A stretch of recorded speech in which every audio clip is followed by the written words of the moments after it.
একটা দল আছে যেই দল বাংলাদেশে আওয়ামী ফ্যাসিবাদকে প্রতিষ্ঠিত করতে সবথেকে নগ্নভাবে ভূমিকা পালন করেছে। সেই গৃহপালিত বিরোধী দল জাতীয় পার্টি, তারা রংপুরে বিভিন্ন ধরনের নাশকতা করছে। তারা আমাদের ভাইদের নামে মিথ্যা মামলা দায়ের করেছে।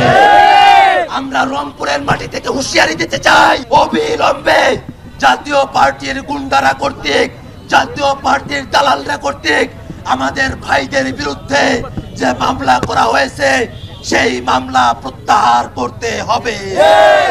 এবং একই সাথে এই দলদাস, এই দালাল জাতীয় পার্টির বিরুদ্ধে রংপুরের আপামর জনতাকে সামাজিক প্রতিরোধ করে তোলার উদাত্ত আহ্বান জানায়।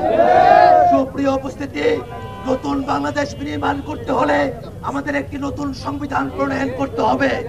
আমাদের ভাই আবু সাইদ নতুন বাংলাদেশের জন্য যেমন জীবন দিয়েছিল, আমরা তেমনি ভাবে নতুন সংবিধান প্রতিষ্ঠায় গোটা বাংলাদেশে আন্দোলনের সুবিধা হিসেবে রংপুর বিভাগকে প্রতিষ্ঠিত করবো ইনশাআল্লাহ।